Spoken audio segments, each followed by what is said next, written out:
Good morning and welcome to Korea Today, live from the capital. Seoul is giving an ultimatum to Pyongyang on the joint industrial complex. It says, give a clear answer to prevent a recurrence of suspension or else face the consequences. The two main rival parties have agreed to resume their parliamentary probe into the nation's spy agency. More coming up in the headlines. Commemorations of the 60th Armistice anniversary took place in Korea and beyond. We'll take you there. How Seoul and Pyongyang differ in appearance through the camera lens. We have more on Hot Clicks. Stay tuned.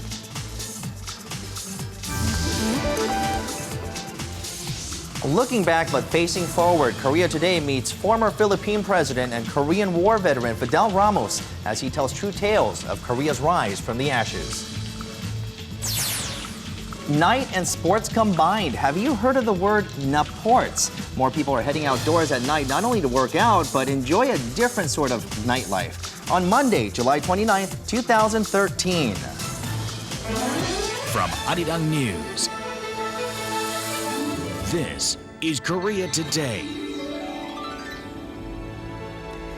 Good morning and welcome to Korea Today on a Monday morning. Hope you had a great weekend. Good morning, and the weekend was an exciting one, especially on Sunday. Two great matches or games, whatever you want to call them. One was a disappointment, though, as the Korean national soccer team lost a very close match 2-1 to Japan. That's right. Japan scored the winning goal right before the final whistle, and I could almost hear the neighboring country go, "Wow!" and us going, "Ooh." Exactly. The world was, or Korea was silent for a moment there when that goal was scored. But then we'll flip it back to baseball. I think it's very safe to say that it was a win-win situation for Korean baseball fans, but the cake went to the Dodgers. That's right. It was a highly anticipated match between pitcher Yoo Hyun-jin and batter Choo Shin-soo, also known as Choo Choo Train. They are known to be close friends and former teammates, so it was a nerve-wracking moment for both of them. But in the end, Yoo Hyun-jin smiled. That's right. He smiled in the end. We'll find out more about this with Jason Lee coming up on our sports. But first, here's your headlines.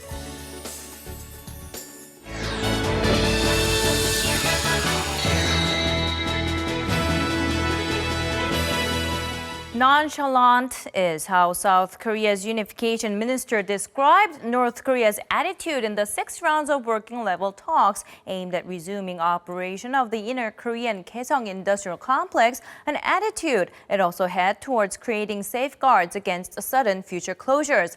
Now, on Sunday, the South Korean government proposed the two sides hold a joint meeting for one last time.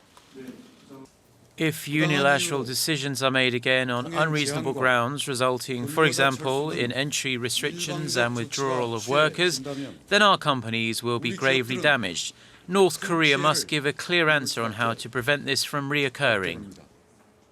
Ryu added, if Pyongyang does not give a clear answer, Seoul will have to take grave measures in order to prevent further damage to the South Korean firms. The minister also told reporters that the South Korean government on Monday will allow civic organizations to send humanitarian aid to the north and also support UNICEF's projects for infants in North Korea.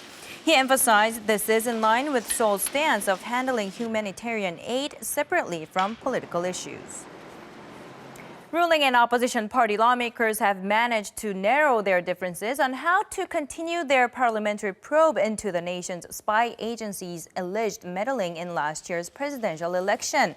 The agreement came on Sunday after rounds of talks over the weekend. The ruling Saenuri Party and the main opposition Democratic Party have decided to hold a once called-off briefing session by National Intelligence Service officials next Monday. They've also tentatively agreed to hold hearings later in that week, but more discussions will have to take place this Monday morning to confirm the list of witnesses. The DP accuses the NIS of swaying public opinion in favor of the ruling party in last year's election.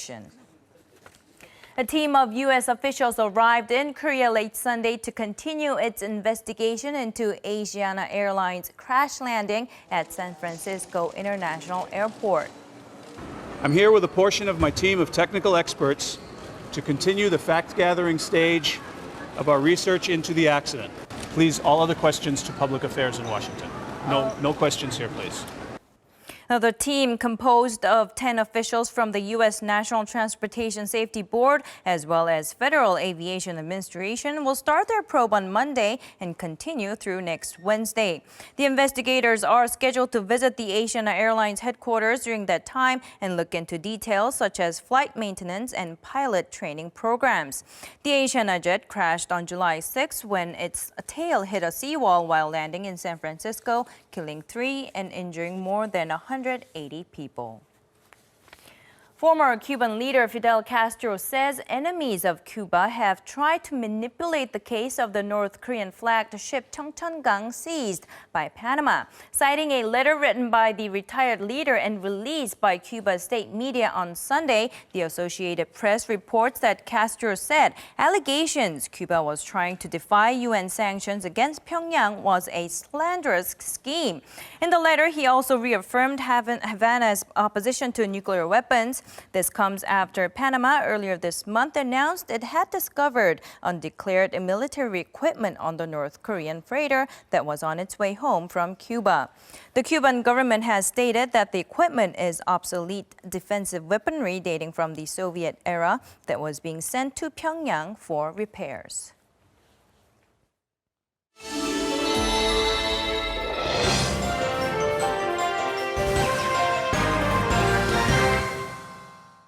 And happy Monday, everyone. We'll take a mostly pictorial view at the front pages this morning. Let's go ahead and kick off today's imprint with a look at the front page of 동아일보.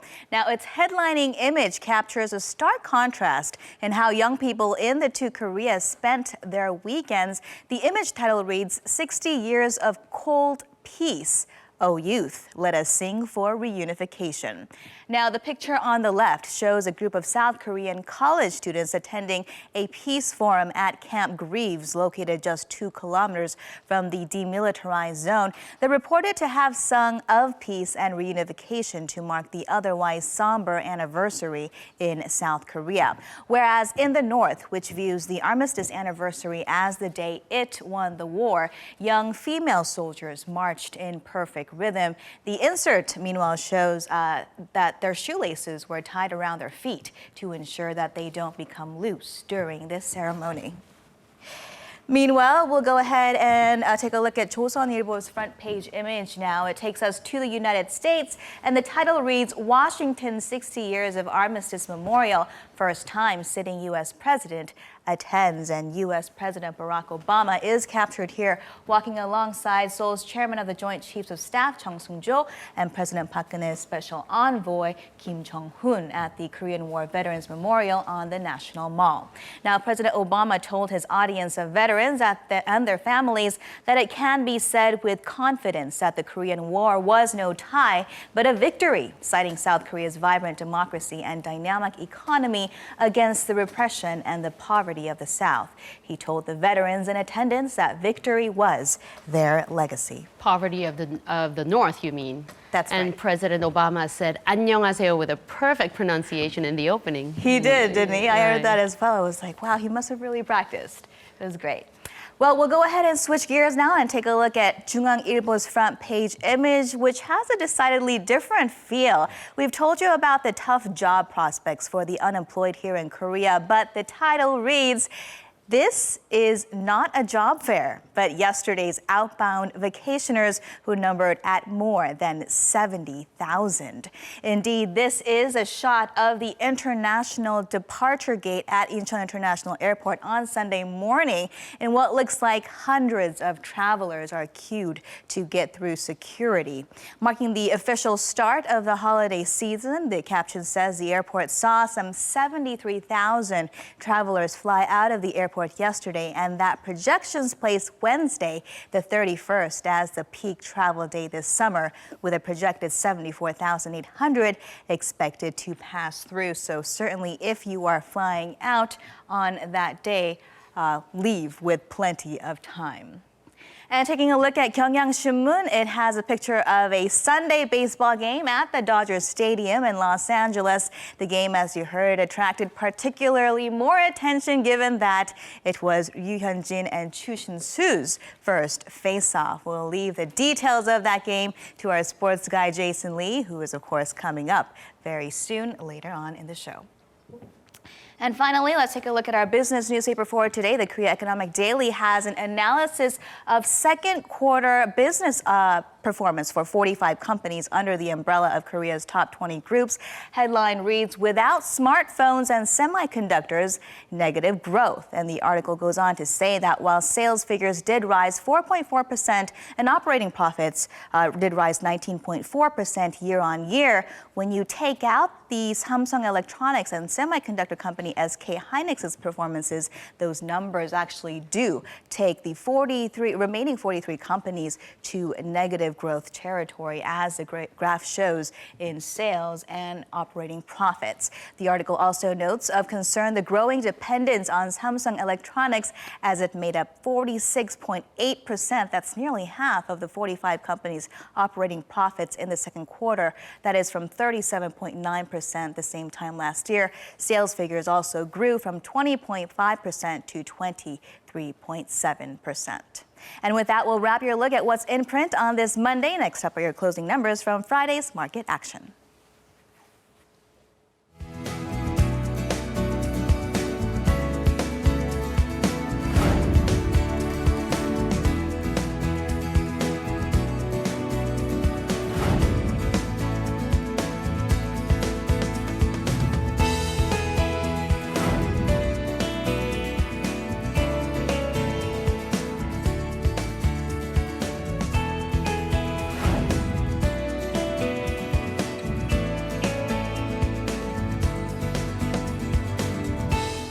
It was drizzling ever so slightly this morning. And we did have some rain. We did get one day of clearing. Sun, right? Yeah, we got some sunshine on Saturday, excuse me, but that ended soon on Sunday. We'll find out what today's weather is going to be like. We have Dami joining us from Freedom Park. Dami, good morning. Good morning, Dami. That is not Tommy. General MacArthur. Good morning, everyone. Today I'm reporting live from 자유공원, or Freedom Park, located in Incheon. Now, Freedom Park was built back in the year 1888 as the first Western-style park, and it's just full of history. Right now, I am standing in front of a statue. It is General MacArthur's statue. He played an instrumental role in the Korean War. So if you haven't visited, then you should definitely come by. It's like an open museum, and there's also Chinatown that's nearby, so you can get something appetizing to eat there, too. All right, so moving on to the weather. This morning, it is very foggy. I don't know if it's apparent through the screen, but please be cautious on your commute to work this morning. It's also very humid as well. As for the rain, it looks like conditions will clear out here in the central regions this morning, and by the afternoon, the entire nation will be seeing clear conditions. However, as for the temperatures, it looks like we will be seeing hot, scorching temperatures. Seoul will start out at about 24 degrees Celsius, but highs will easily peak up to 31 degrees. So with that said, let's go ahead and take a look at the weather around Korea. Daejeon looks similar to Seoul with highs at 31. Daegu is under heat wave advisories and highs will rise to 34. Jeju Island will peak up to 33 degrees. Throughout the entire week, carrying around a portable umbrella might be a wise choice, as we will often be seeing signs of sporadic monsoon showers. That's all for the weather forecast. I'm Idami, Korea Today.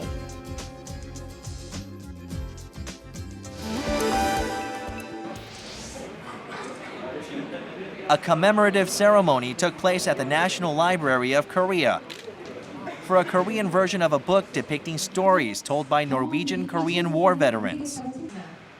Amongst the attendees were the Norwegian Minister of Defense and the director of the National Library and 5 Norwegian veterans. The book ceremony is important because it gives us an opportunity to tell a story about the Norwegian Field Hospital, the cooperation and friendship between Norwegian and Korean veterans. The book took almost 2 years to complete. It was first released in Norway in 2010 in time for the 60th anniversary of the outbreak of the Korean War by the Norwegian Korean War Veterans Association. but I'm very thankful for the connection with the Korean people. You are very friendly, and I admire what you have been able to build up this country after this terrible war. Thank you.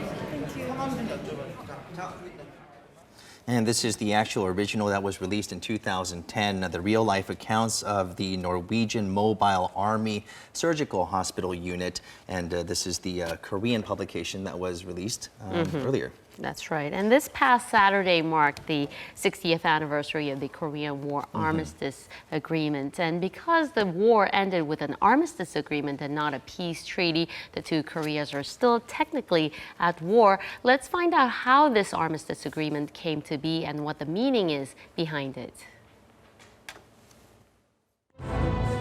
After Japan lost World War II in 1945, Korea won its freedom and regained independence. However, in order to disarm Japan, the Soviet Union military was stationed in Korea, north of the 38th parallel line, while the U.S. military was based in the south. The peninsula was completely separated in 1948, with two different governments being established on respective sides. 2 years later, on June 25, 1950, the Korean War broke out. It was really fierce back then. Most of the time, guns were useless as soldiers used cannons and bazookas, as if they were regular light weapons. While the physical war was fought on the Korean peninsula, it was in actuality a head-to-head battle of democracy versus communism. The bloody battles continued for more than a year, and with no certain winner or reunification in sight, the war fell into a deadlock. Both my parents passed away, and 4 siblings, including myself, were left with our grandfather. We went to the orphanage so we could have food and shelter. Back then, even if children starved for 2 or 3 days, adults couldn't really take care of them, since it was hard enough for them to get by. And when the Soviet Union proposed a ceasefire via a UN representative on June 23, 1951, the U.S. accepted. These armistice talks were the longest in modern history, and the two sides went through a tug-of-war negotiations regarding the repatriation of respective war prisoners and drawing a border between the two sides. However, the prolonged talks only resulted in an armistice agreement as opposed to a peace treaty, leaving the peninsula technically at a state of war. With this agreement, the 3 years, 1 month fighting came to an end, with the demilitarized zone separating the two. The two Koreas have been in a standoff for the past 60 years. The Korean peninsula has maintained an armistice agreement for the longest period in the history of the world.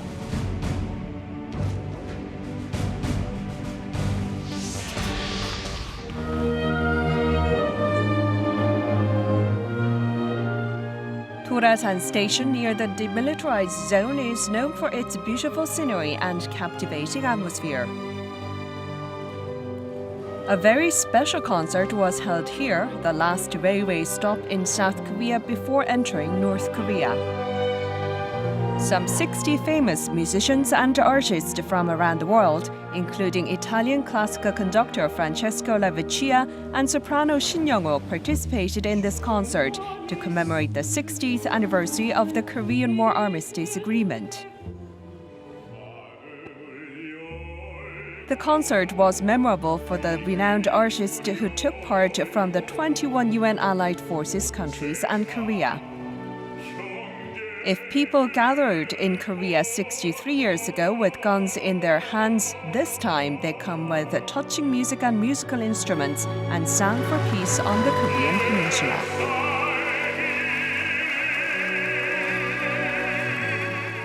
That look on the veteran's face is really right, touching. I'm sure it was a moment, it was a touching moment for the veterans and the musicians taking part in this concert. This concert was one of many events that were held across the country and also around the world to commemorate the signing of the Armistice Agreement exactly 60 years ago. And our reporter Kim Chan-ju joins us for more. Well, good morning. As you said, Min Jung, it was a very eventful weekend in Korea and around the world to commemorate this meaningful 60th anniversary of the Korean War Armistice. So there were various commemoration events that took place in Korea and around the world. So let's check them out. On July 27th, the South Korean government for the first time held a special state ceremony to mark the 60th anniversary of the Korean War Armistice. For the past 60 years, the South Korean government has held many events to show appreciation and gratitude towards all veterans, but this is the first time acknowledging and thanking all of the UN allied forces and participation countries of the Korean War. With the theme 60 Years of Joint Protection, 60 Years of Joint Progression, 4,000 participants, including government officials from 27 nations, attended the ceremony. President Park Geun-hye also visited the event and expressed her sincere gratitude and respect.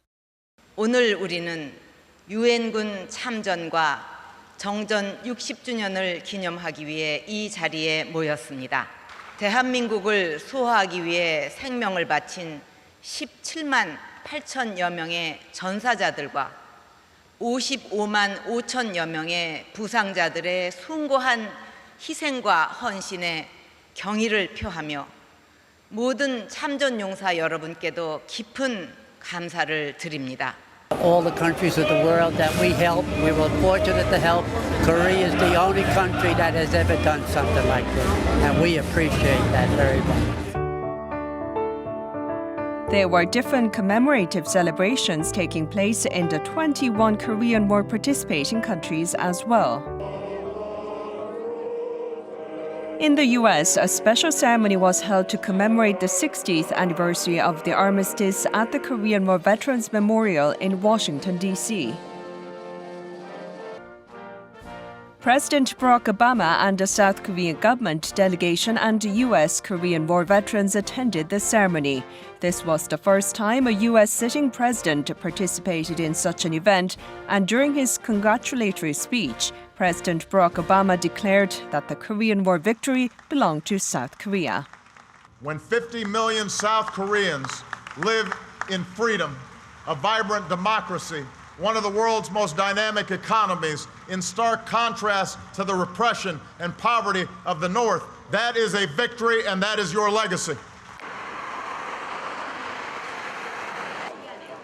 Along with the South Korean government, Korean communities elsewhere held various events to thank the Korean War veterans.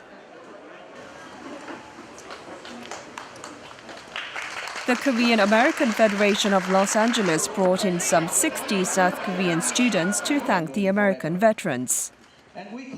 I came here to express my appreciation and gratitude to the Korean War veterans. These children are able to live in a peaceful Korea thanks to the Korean War veterans' sacrifices. I really admire you for protecting our country without hesitation. We live in a happy world because of your noble sacrifice. And so the children expressed their gratitude with letters and gifts. I'm glad that I fought for Korea. This is one of the wars I haven't forgotten at all, you know. I'm glad that I was a Korean veteran from that time. 60 years have passed since the two Koreas have signed an armistice agreement. And when the young South Korean generation showed their sincere gratitude, the veterans were once again reminded that their past pains and scars were meaningful. We were boys at that time, so we have to remember them and their sacrifice. But this is just beautiful that you are recognizing us now in our old age. 60 years later, the Korean Americans are now enjoying the freedom and the democracy thanks to them, and we want to pay our respect and tribute for what they have done. So thank you, American veterans of the Korean War. Peace was possible in Korea thanks to the UN allied forces, and the past 60 years will always be remembered as the country prepares to continue its future in peace. And I believe ribbons were handed out to all the participants with a special message, right? That's right. I'm wearing this right now. It is called Never Forget ribbon. It was given ahead of the ceremony at the War Memorial Hall on Saturday, July 27, to all participants. 4,000 participants, including the veterans, representative guests, and also government officials and citizens. And some of the veterans actually wore this ribbon throughout this ceremony. And it said that Korea honors the sons and daughters who took part in the war. Absolutely. Right. And for the country that they didn't know, and for the people that they never knew. So.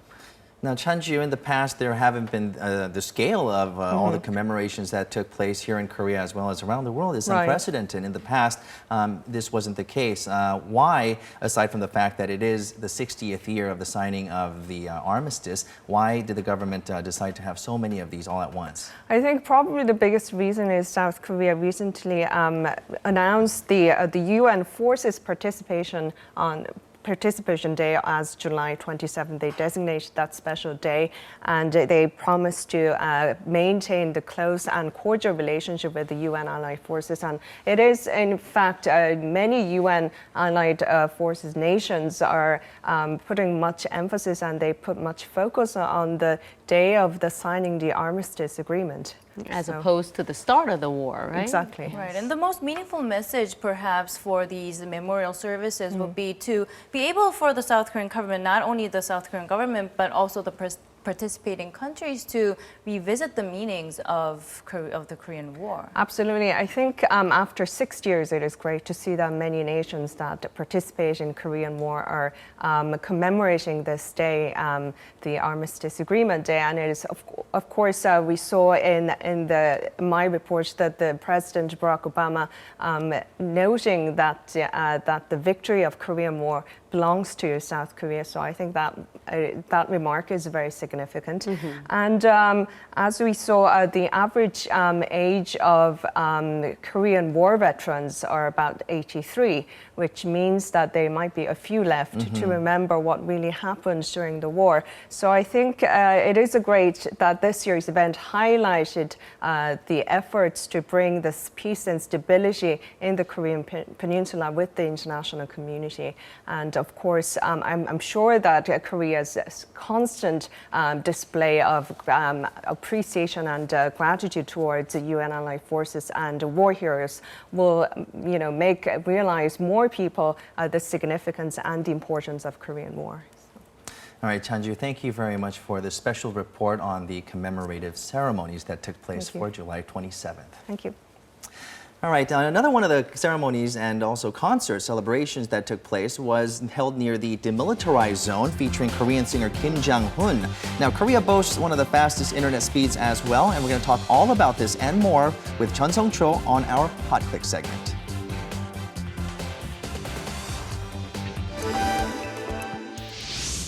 Never forget is the message that were written on the ribbons that were handed out to some 300 veterans who took part in a ceremony that marked the signing of the Armistice Agreement some 60 years ago. And he is one veteran who says he will never forget. Joining me now is former Philippine President Fidel Ramos, who also fought in the war. Thank you for joining us this morning. Now, you fought in the Korean War as a second lieutenant, and you were one of many people who were awarded the Presidential Order by former Korean President Lee Seung-man. Now, and you came back to attend the 60th anniversary ceremony. What went through your mind as you sat there in a country that you helped build? Yes, I wore the Never Forget ribbon the whole day, up to when I slept last night. But I think the ribbon should also be given to the leaders now of both North and South Korea. Now, we are amazed at the progress that the Republic of Korea has achieved in the last 50, 60 years. And this should be a model for all developing countries, including the Philippines. And I attribute the achievements of such phenomenal progress to three things. Number one, the collective spirit of sacrifice of the Korean people. Number two, the support of the allies all around at all times, including up to now, including from the Philippines. And number three, also the continuity of policy in regard to peace, reconciliation, and then hopefully reunification, as mentioned by President Park Geun-hye.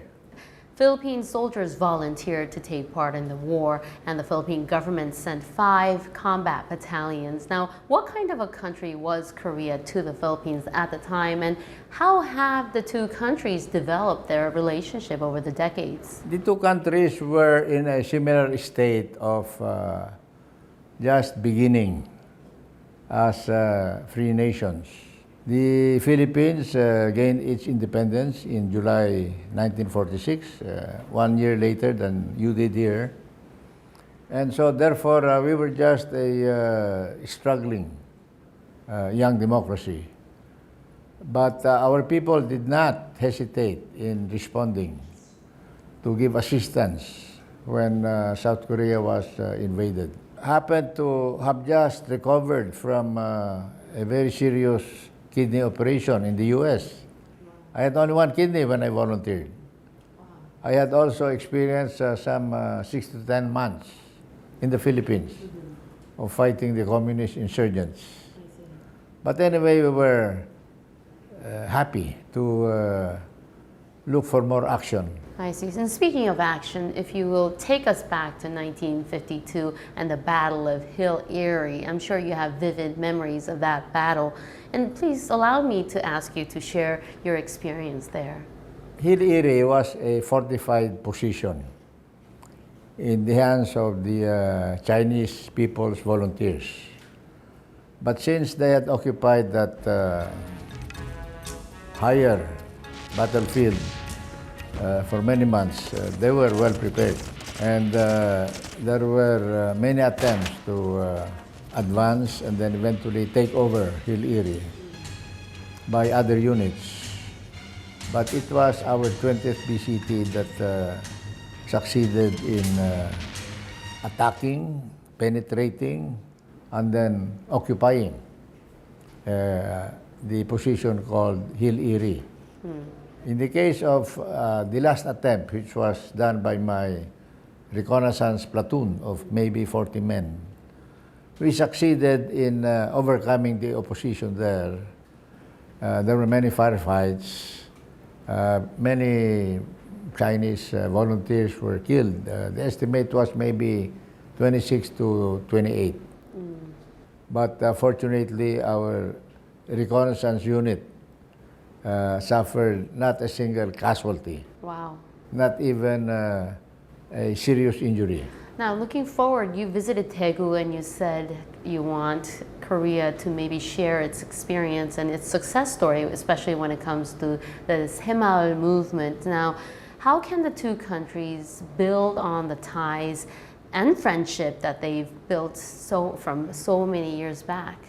I think the world of the 21st century in which we now are is a little different from what it was 50 or 60 years ago. Now the potential for war is so terrible because of the existence of thermonuclear bombs. So I cannot conceive of the world today engaging in a war of the likes of World War II. No, the new war would be 10,000 more terrible than all of World War II. And this is what we do not want for the people of Korea.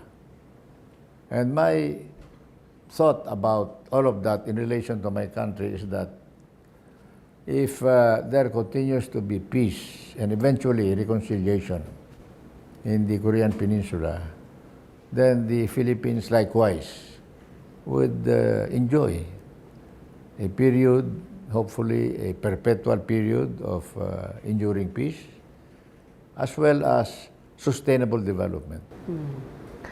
well, Korea is a country that you helped build, and then as a South Korean national, I would like to express my sincere gratitude for that and also for your time this morning. Well, thank you very much, people of Korea. Mabuhay. Yes, we can. Yes, you can do. Mabuhay. Mabuhay.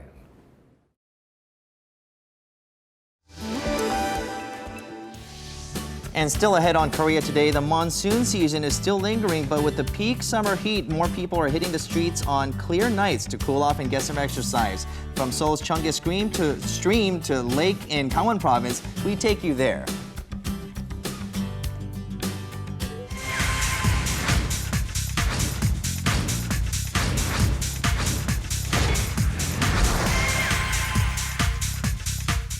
Good morning, everyone. My name is Chun Sung-cho, and let's check out this week's hot clicks. To commemorate the 60th anniversary of the South and North Korea's armistice, Korean singer Kim Jang-hoon announced he will hold a DMZ peace concert on August 3rd. Many are excited to find out which performers will be there on stage. And what's interesting and commendable about the concert is that the attending celebrities will donate all of their proceeds to set up a memorial for the Korean War veterans, more specifically those who aged between 14 to 17 at the time of the war. Kim Jang-hoon planned this concert to remember and commemorate those young men who chose to bear arms instead of books for their country. Recent research showed that Korea's internet speed, average internet speed, is the fastest in the world. According to the Web Traffic Research Center, Akamai, in the first quarter of this year, the global average internet speed for the first time exceeded 3 megabps, while Korea's was 14.2 megabps, followed by Japan 11.7 and Hong Kong 10.9. Just a side note, high-speed internet hits above 4 megabps, while ultra-high speed is more than 10 megabps. So you can see here that Korea still remains as the #1 IT powerhouse in the world. And now let's move on to our next story. Have you ever heard of K-Fit? It's a rather new term that combines K-pop and fitness, indicating a new workout music genre with a Korean twist. It was created by a group called Rockkiss, made up of 4 personal fitness trainers who used to train famous stars like Rain, Lee, and Nicole, and they released a fitness music video in Japan on July 10th. This new K-Fit music is supposed to be ideal for boosting your energy and motivation when you work out. And what's even better is that it can be easily accessed on YouTube. Many are keeping a close eye on it to find out if this new genre will become a hit. A special touch watch, particularly designed for the visually impaired, has been created by a Korean American. To raise the necessary funds to manufacture and distribute it, a pre-order campaign on social crowdsourcing site Kickstarter was set up, and currently some $360,000 have been raised, far exceeding the initial $40,000 goal. How this watch works is both the hour and minute hands are replaced by 2 small balls. The ball indicating the hour is placed on the face of the watch, and the other ball for the minute is placed on the side of the watch, so you can read it easily just by touching it. Unlike the previous Braille watches, the design on this new line is relatively contemporary and elegant, so it is gaining a lot of popularity. Moreover, there's a very touching story behind its name.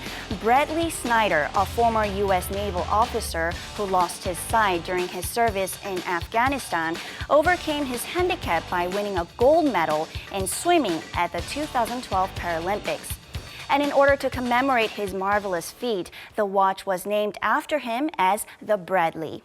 I hope this watch helps people who wear it follow his spirit and be encouraged to overcome obstacles in their lives. And finally, last but not least, a German photographer published a collection titled Korea, Korea after visiting similar places in Seoul and Pyongyang.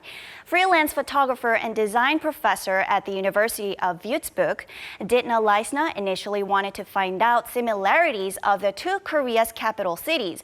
But after the visit, he realized it was hard to find any. especially in public areas, since Seoul is vibrant and loud while Pyongyang was significantly quiet. Licena's collection carries hope that these differences don't continue to grow bigger than they are as time goes by.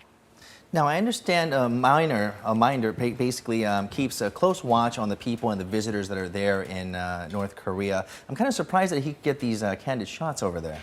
Yes, Leisner said that while he was in Pyongyang for 2 weeks, he took some 4,500 pictures. And surely he was under close supervision as soon as he set foot on North Korea's ground. So his trick was snapping shots without looking through the viewfinder on his camera and to make it look like he wasn't taking any pictures. And that's how some of the photos were able to get through without being monitored. Now, this photographer hails from Germany, which was also divided. So maybe he was able to draw a comparison between North Korea and East Germany?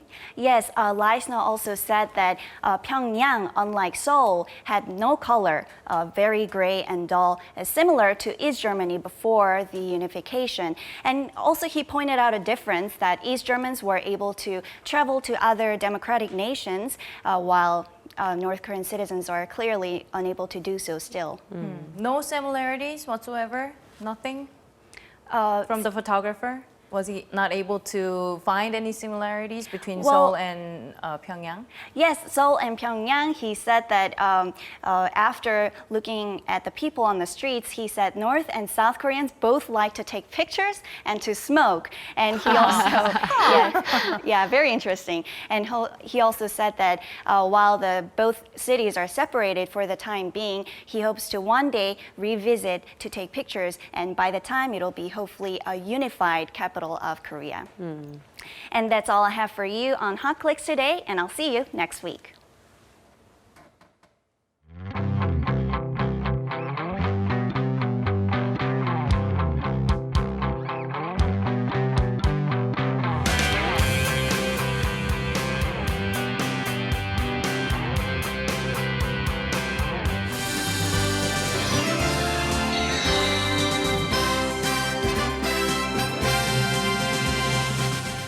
Good morning. Well, a pair of draws against Australia and China with no goals to show for 180 minutes of soccer is all Hong Yong-bo had to show for his coaching resume since taking over the national team. But all could be forgiven if he could just beat Japan, something that he did just last year at the London Olympics. But, you know, for the third straight game under Hong Yong-bo, Korea was the better team for the most part of the game.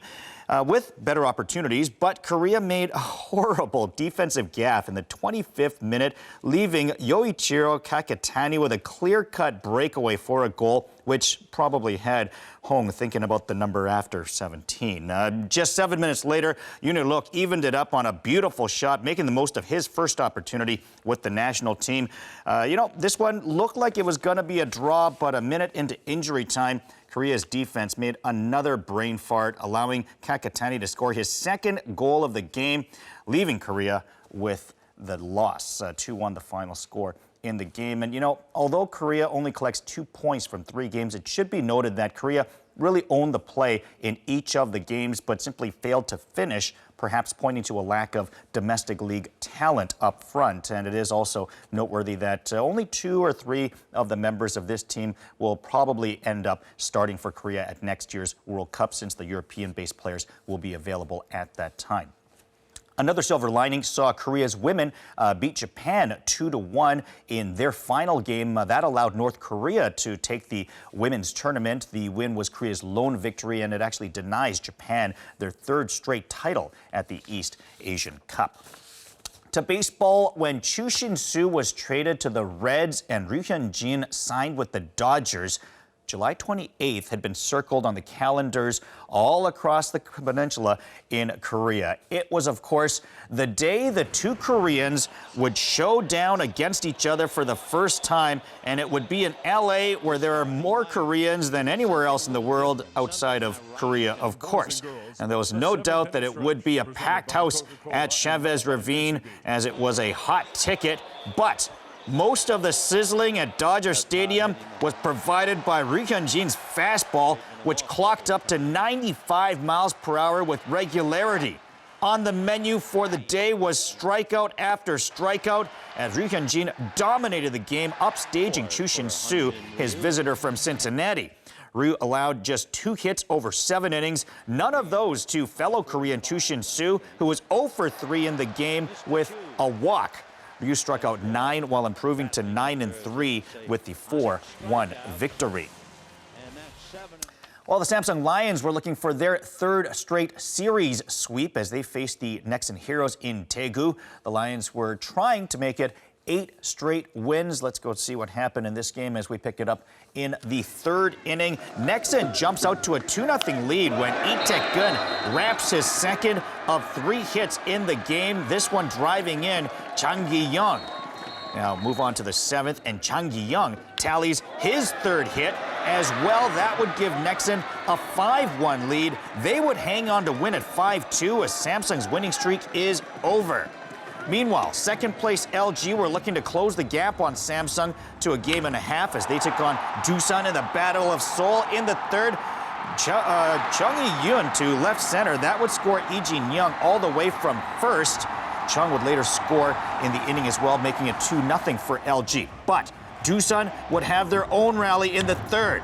Yang Yi-ji with the single to left contributes to Doosan's 7-run 3rd inning. And that's all the runs they needed in this one as the Bears beat the Twins 7-4. SK at Lotte. Kim Sung-bae going after his 21st save. He huffs, he puffs, and he blows the save opportunity. Chad Jung pulls this down the line with the bases loaded. That scores a pair, and we're all tied up at 3. 2 batters later, Kim Sung-hyun is going to beat out the double play. That would allow the go-ahead run to score as SK edged Lotte 4-3. Park Hee-soo closing out the 9th for SK to collect his 14th save. Gia at NC, Lee Young-gyu not really known for his power, so this one doesn't leave the ballpark, but he does get it deep enough for Lee Bum-ho to move in on the sac fly, and he would be safe at home. That ties the game up at 4. In the 9th, An Chi-hong with 2 men on launches this one to left. His first home run of the season. That helps Kia to an 8-4 victory. Kwon Hee-dong drove in all 4 runs for NC in the losing cause. Gus Hiddink is loved in Korea for leading the national team to the semifinals of the World Cup in 2002. But one contribution of his that is often overlooked was his development of Park Ji-sung at PSV Eindhoven, which really launched Korean soccer into a new direction. And although Hiddink is no longer there, it appears that Eindhoven wants Park Ji-sung back. Football International, a Dutch magazine, is reporting that the Queen's Park Rangers have almost finalized a loan to the Dutch powerhouse.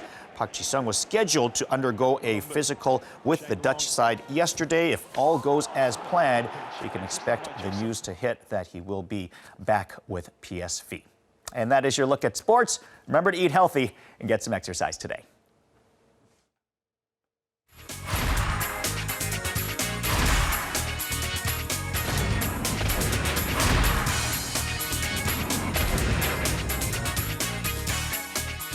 There are plenty of things to do when the night falls here in Seoul because the night is young. Right, Young? Young is night. There's a lot of new nightlife activities that's going on these days. We're going to find out a bit more about that, right? Right, Audrey? Yes. Audrey Young joins us for this. Good morning. Good morning. Yes, today we're going to be looking at how people spend their summer nights. On July 16th, Seoul experienced its first tropical night, and so I headed out on the streets to have a look at how some people warded off the summer heat and how some others embraced the summer night romance. How are you spending your summer nights these days? With the nighttime lows only cooling off to about 25 degrees Celsius, many people are finding various ways to enjoy the hot evening hours. We headed out to Gangneung to meet our first group of nighttime people. Bike club members have gathered this late afternoon to enjoy some nighttime cycling. 중간봉을 한 바퀴 돌고 경포 호수로 해가지고 그냥 차 한잔 하는 걸 하죠 뭐. A new word has been made to describe folks who enjoy late-night sports. It's nightports, which comes from night and sports. Smart. Still right, a little bit. Right. As mountain cycling can be dangerous due to uneven grounds, the riders head to this course first before it becomes completely dark. Now we're talking. Yes.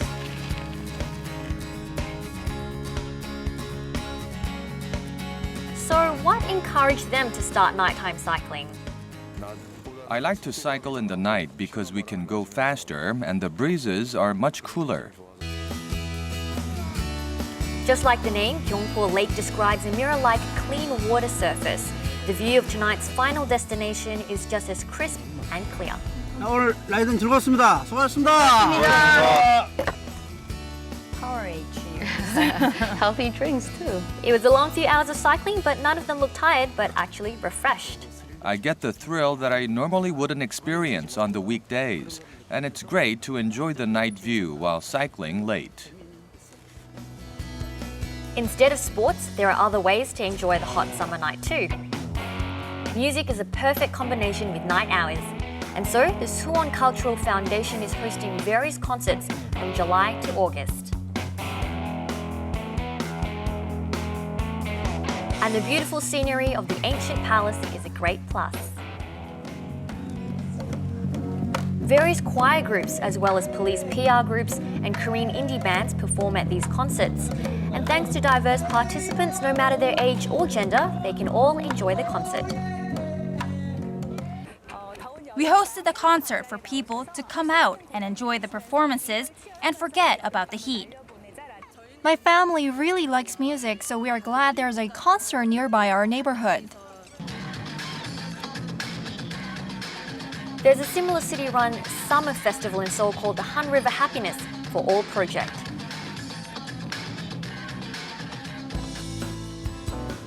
Through this project, Seoulites can enjoy camping in the city, watch free outdoor movies under the bridge along with many other programs. That looks like a lot of fun. The stargazing experience is one of the most popular events. It has become extremely difficult to see stars at night in Seoul, but here, visitors can observe the celestial bodies with a telescope for free, attracting many to this site. That looks like a fun activity. 다니는 페가수스가 주인을 버리고 하늘로 도망치는 모습이다. O, X. 오? When my children become my age, it'll be more difficult for them to see stars, so I think they'll remember the stars we saw tonight. So educational too. The Han River is not the only place you can enjoy the night hours in Seoul.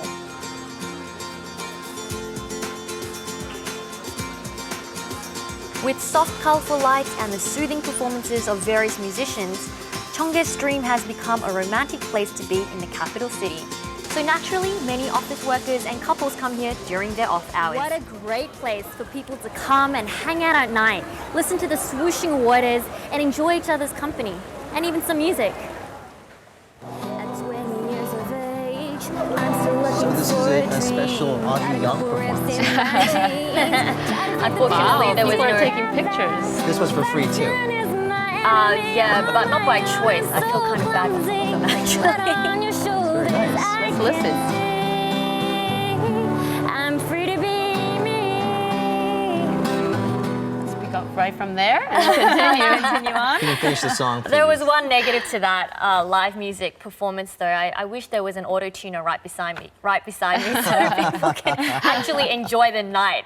Well, all of these activities look great. It's just that those here on the couch, we cannot enjoy any of Unable this. to enjoy the night Unless we decide to buy some bicycles and ride the bicycles to work. That's an idea. You get about 2 hours earlier, though. Yeah, but here many sports sports gear manufacturers are gearing these people who want to work out at night, right? And it is becoming popular very much. You're right. According to one sports apparel brand, their sales increased by 50% compared to the last month in June, just alone because of their sales in the running shoes, the shirts and the jackets that are light reflecting for nighttime glow wear. in the dark items. Right. And so these night ports are probably out and about going about their nighttime activities. Just during this month, All and of they these have activities. to be seen, so. Exactly. This is for safety also. You have to be cautious of where you're riding around at night. But all of these activities, they seem like a much better alternative to going out with your friends for a night out of drinking, you know, it's more healthy, more cultural. I mean, with all these activities, how do you choose? That's the question, right? When there's a festival that you get. I was asking, it was a statement that was supposed to to lead you to the telling us about all the festivals that are around. Well, it's Monday and we have yet to wake up, so let's talk about the festival. Right. So Korea, well, as we all know, Korea is starting to become the music festival mecca because of all the diverse music festivals and concerts that are being held every year in Korea. And just in August alone, apparently there are more than 10 or so music festivals and concerts that will be held in Korea. In particular, the big rock concerts will be held in Incheon, in Busan, and in Dongjucheon. Yeah, very much looking forward to those festivals. Well, we cannot go. That's the only problem. All right. Well, thank you, Audrey, for that. Thank you. All right. All right. It's Monday, and that wraps up our show for today. All right. We'll see you back here tomorrow at 7 a.m. Have a great Monday and get it started right.